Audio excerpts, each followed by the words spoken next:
क्या आप जानते हैं कि आज जो वर्ल्ड मैप हम देखते हैं करोड़ों साल पहले वैसा बिल्कुल नहीं था।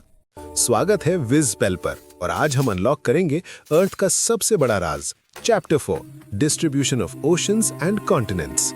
सबसे पहले अगर आप अटलांटिक ओशन के दोनों तरफ देखें तो अफ्रीका और साउथ अमेरिका की कोस्टलाइंस एक परफेक्ट जिगसॉ पजल की तरह फिट होती दिखेंगी।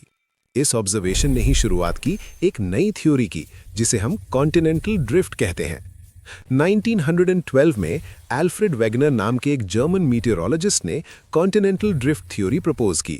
उनका कहना था कि पहले सभी कॉन्टिनेंट्स एक ह्यूज सुपर कॉन्टिनेंट का हिस्सा थे जिसका नाम था पैंजिया, और ये एक मैसिव ओशन से घिरा हुआ था जिसे पैंथलासा कहा गया। वेगनर ने अपने क्लेम को प्रूव करने के लिए स्ट्रॉन्ग एविडेंसेस दिए, जैसे कि फॉसिल एविडेंस। मीसोसॉरस नाम के एक छोटे रेप्टाइल के फॉसिल्स सिर्फ साउथ अफ्रीका और ब्राजील में मिले, जो ये दिखाता है कि ये दोनों लैंड्स कभी जुड़े हुए थे। इसके अलावा उन्होंने टिलाइट डिपॉजिट्स की बात की जो ग्लेशियर से बनती हैं, और ये इंडिया, अफ्रीका, फॉकलैंड आइलैंड और ऑस्ट्रेलिया में एक जैसी पाई गई। लेकिन सवाल ये था कि इतने भारी कॉन्टिनेंट्स आखिर मूव कैसे कर रहे थे। इसका जवाब मिला post world war II studies में, जब साइंटिस्ट ने ओशन फ्लोर की मैपिंग शुरू की। उन्होंने देखा कि ओशन फ्लोर प्लेन नहीं है, बल्कि वहां मैसिव माउंटेन रेंजेस और ट्रेंचेस हैं। आर्थर होम्स ने 1930s में कन्वेक्शनल करंट थ्योरी दी, जिसमें उन्होंने बताया कि अर्थ के मैंटल में रेडियो एक्टिव एलिमेंट्स की वजह से करंट्स बनती है जो प्लेट्स को मूव करती हैं। ये करंट्स ही रिस्पॉन्सिबल है कॉन्टिनेंट्स को अलग करने और ओशन फ्लोर को फैलाने के लिए।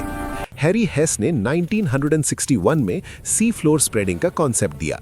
उन्होंने समझाया कि मिड ओशियानिक रिजेस पर लगातार वॉल्केनिक इरप्शंस होते हैं, जिससे नया क्रस्ट बनता है और पुराना क्रस्ट ट्रेंचेस में डिस्ट्रॉय होता है। इसी अंडरस्टैंडिंग से आई सबसे मॉडर्न थ्योरी, प्लेट टेक्टोनिक्स।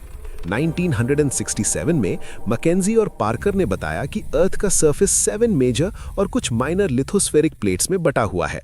ये प्लेट्स 3 तरह से इंटरैक्ट करती हैं: डाइवर्जेंट बाउंड्रीज, जहां प्लेट्स अलग होती हैं, कन्वर्जेंट, जहां वो टकराती हैं, और ट्रांसफॉर्म, जहां वो एक दूसरे के पैरेलल स्लाइड करती हैं। हिमालयास का बनना भी इंडियन प्लेट और यूरेशियन प्लेट के कोलिजन का ही रिजल्ट है, जो आज भी जारी है। तो ये थी कहानी हमारी बदलती हुई अर्थ की, पैंजिया से लेकर आज के मॉडर्न वर्ल्ड मैप तक। अगर आपको ये एक्सप्लेनेशन क्लियर और इन्फॉर्मेटिव लगी तो विज पेल को सब्सक्राइब जरूर करें।